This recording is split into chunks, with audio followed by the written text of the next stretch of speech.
So I've got these wee short poems called Guitar Licks. That some of them will be in my first book. And they can almost be anything to do with music and the guitar. So I'll maybe read a couple of those. This one's about Lorca. My next classical guitar record is going to be called Lorca. And it's just going to be Spanish music. And so Lorca is one of my poetic heroes. He's one of Leonard Cohen's great heroes, a great songwriter. He called his daughter Lorca.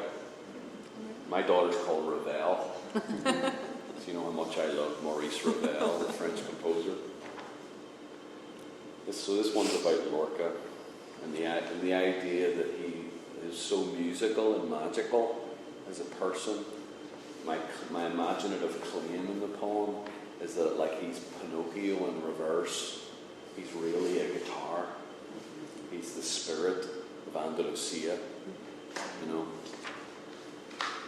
And Lorca was murdered in the Spanish Civil War, by the way, partly for being gay and partly from being from a certain aristocratic family. And the great composer Manuel de Falla apparently cried in the streets of Granados. He was trying to get him out, but he was too late. They shot him. The way they murdered you, my dear Lorca, I will reimagine your death. I will tell the children of the village how your musical verse finally struck the right chord, breaking the power of the witch's curse, and how, like Pinocchio in reverse, you turned back into a guitar. I'll just keep reading these. Guitar, you are a black flower, plucked from a black sun. Strum, strum, strum, giving birth to death. And this one is about some of the music I'll be recording. Two of perhaps the greatest Spanish nationalist composers were piano composers, but they're, as Stanley's friend described, their pianos were almost like metaphysical guitars. So it's this idea that the poor, the poverty-stricken guitar that lived in brothels and the alleyways of Andalusia it didn't have the means to raise guitar music, and it had to be raised in the aristocracy of the piano, right? So that's who Albéniz and Granados are. Albéniz and Granados conceived their guitar music in secret and left it swaddled on the doorstep to be raised by a piano. And this one's about the mystery and the difficulty of songwriting. And poems and songs, I don't write things. I can't decide. I don't know how to write a poem. I don't know how to write a song. True art occurs. It arrives. And all you can be is a good enough conduit, hopefully, or be open and be present. That's why musicians are so sensitive. It's like, stop. Not guys, you hear what he said? Because we're always open. We're always open and sent like a nerve ending. So if you're a creator, you might know this about yourself. If you're a writer and you find yourself like, I'm too sensitive. This guy's like a psychopath. He just goes through life, like Donald Trump. It's like he just kind of breezes through and just annihilates whatever's in his path. But we're always like, no, she looked at me funny, because we're sensitive, we're open, we're like nerve endings, So this is a bit about the process of writing a song and the difficulty of it not happening, which started these little guitar licks. I was like, I'll just write some wee poem. Casting sighs over the taut-stringed river, a silvery tune flashes across my thought and slivers back into the darkness before it can be caught. And then this wee one is actually strangely coincides with your man's speech last night, which I found very interesting. the idea that your guitar itself is made of various woods that were brought from their own silences, and their own birds. Right?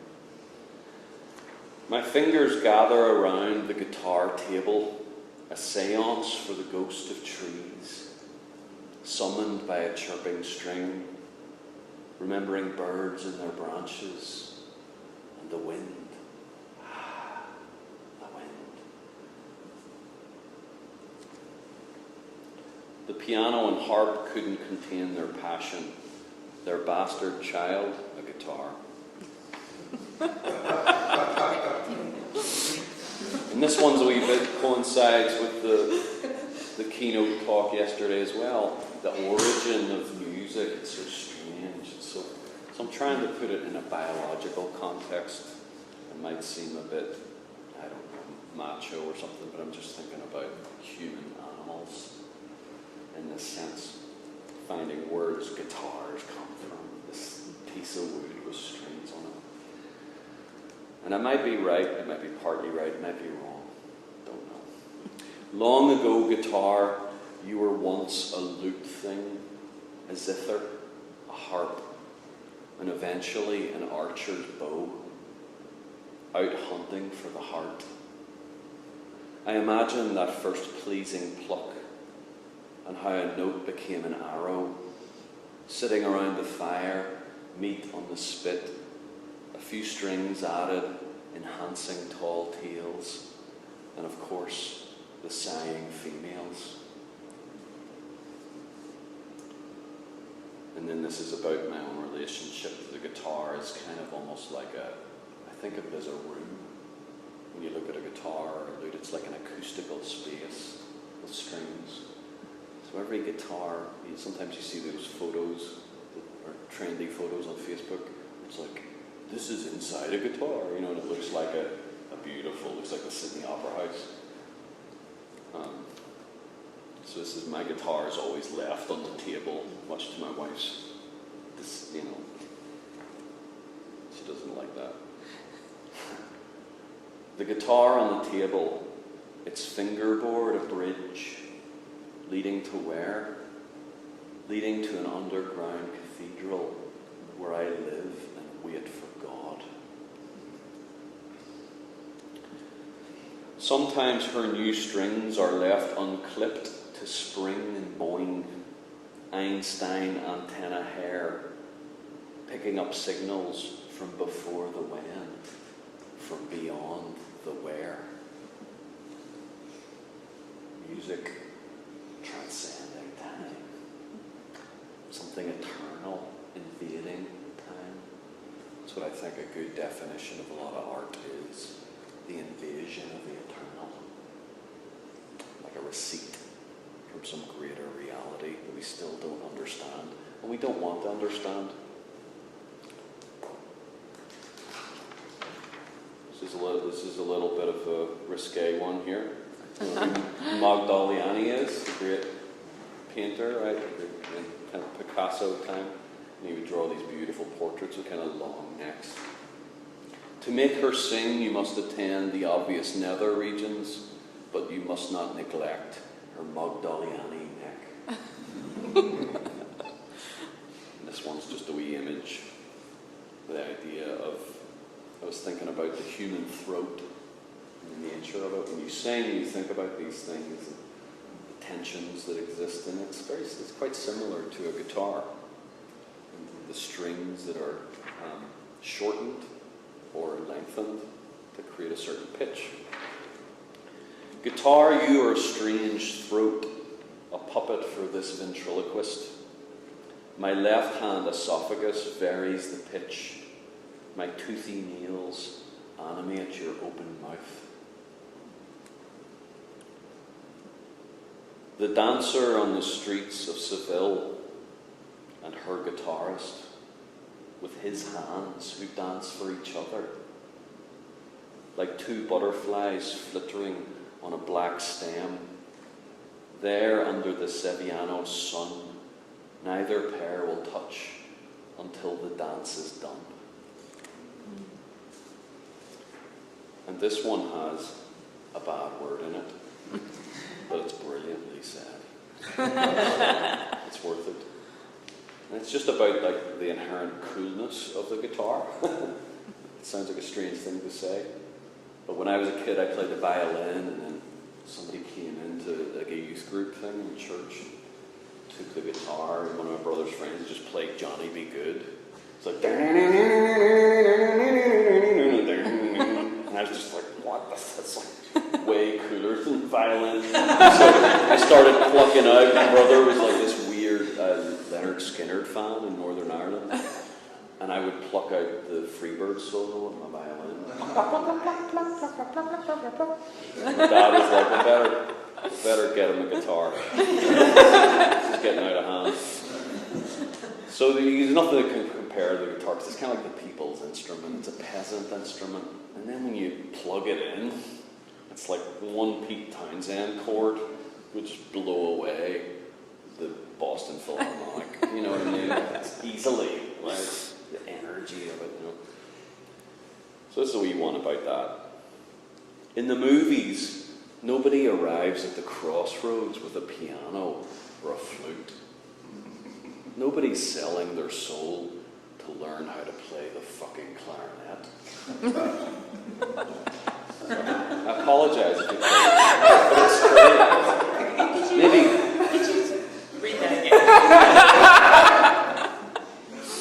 Yeah, it's like, well, maybe Benny Goodman did, I don't know. In the movies, nobody arrives at the crossroads with a piano or a flute. Nobody's selling their soul to learn how to play the fucking clarinet. Seriously. And this next wee one is about this incredible Bach piece that I recorded on the Bach album, the Chaconne. It's a set of 64 variations on the same harmony that just transcends everyone's imagination. It's like Brahms said, if I heard that piece in my head, my mind couldn't take it. Chaconne. So it's this kind of mysterious, you know, touching point, this kind of in all of music history, just for a solo violin. So my guitar version almost has like a whole other guy with that solo violin line. It was a wee plug. Even if you don't play the guitar, you can buy my Bach book, and it makes great wallpaper. You can put it on the wall. So it's this idea that the Chaconne's kind of like a metaphysical labyrinth that you walk through, and you should do with great care, consideration. It's also the idea that Picasso's old guitarist, which I have a tattoo of.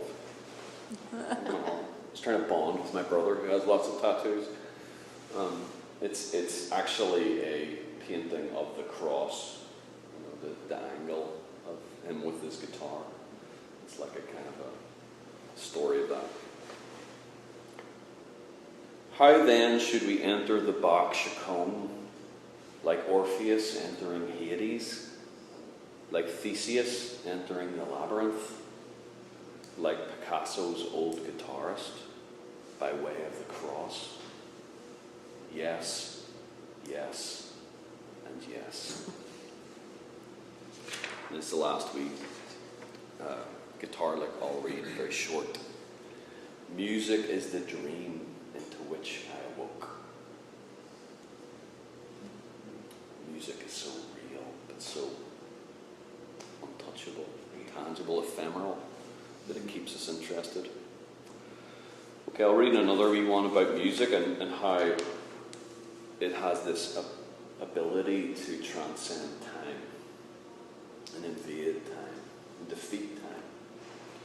And especially a certain form in classical music, is, even pieces that aren't called a fugue, a lot of the pieces in masses and in various trio sonatas are fugues. It was just the technique of counterpoint. And the way the fugue works is it states a little melody or subject, and then it'll echo that in a different voice while something else is going on. And so your early short-term memory is firing in such a kind of a of throws you into this oblivion, you know, it overrides your mind, and it puts you almost in a state of almost kind of pseudo-omniscience because of these things happening that work well together, but they're happening at the same time. So one of my musical heroes in the classical world is Glenn Gould. And Glenn Gould, you might be familiar with him, one of the most famous pianists. He'd have this terrible posture. And you kind of hunch over the piano. He looked like this guy needs some Alexander technique. And he would bring his own wee chair to the pianos, and it was a very low chair, and he looked like Nosferatu or something, you know, kind of hunching over, like hunchback, you know. So it's about Glenn Gould, but it's also about Bach, and this kind of idea of this form in Bach's music defeating time. And even the word fugue literally means escape. And it's like, if you see, I have Italian friends who are, you know, talking about them playing a fugue, and they'll write something, and then Facebook will translate it to English, and it'll be like, escape in E minor, or toccata, or, you know, touch, a touch and escape. It sounds like an amazing poem, a touch and escape. It sounds like escape. So anyway, enough waffle. So this is a celebration of Glenn Gould and of Bach, and also of all of us to lean into your artistic voice fully. Don't apologize. Lean into it. Do it. Transcend time. Transcend your circumstances. Get in touch with that electric otherness that makes our life worth living, you know. Right? What is that thing about, like, earth without art is just right? You take art out of it. Right? It's a terrible pun. You know? It's a surgical pun. Glenn Gould, The Art of Fugue. Hunch over, poster child of poor posture, in poverty of patience for people. Master misanthrope, marooned on this piano, this thing. What is it but a great wheel? And who are you but a dentist tinkering with the teeth of an orca? Ahab arguing with his breeched nemesis, or even Jonah swallowed whole by a black hole. Hunch over, you crooning crone, you Hamlet hag, you handsome hunchback, Nosferatu creeping up Steinway stairs. The more you tune in, the more you tune out, the moron crowd. Secretary of ecstasy, type out a text worthy of this earth and the next. Birth and unearth and unload this holy polyphonic Morse code upon those undermanned and stranded on the oceans of unworthy emotions. Don't play the notes, pray the notes, preach the line, reach for the nostrils of heaven. Lean in, hunch over, transcend the temporal. Tempus fugit sometimes flees altogether in the presence of a fugue. Lean in, hunch over, monstrous mechanic. Don't stop tinkering till you fix the engine of this tragic time machine. Get her started. Let's get out of here. Let's blow this joint. Get us there. Get to the point that touches all points. Remove the mask. Back bent forward. Bend back space and time. Is that too much to ask? Priestly Prospero, hunch over, preach the greatest cosmological argument, the orgasm of order that is Bach. With a sorcerer's stare, alchemical, fanatical, maniacal, you peer into your cauldron filled with bone and wire, your flickering fingers transformed into Promethean fire.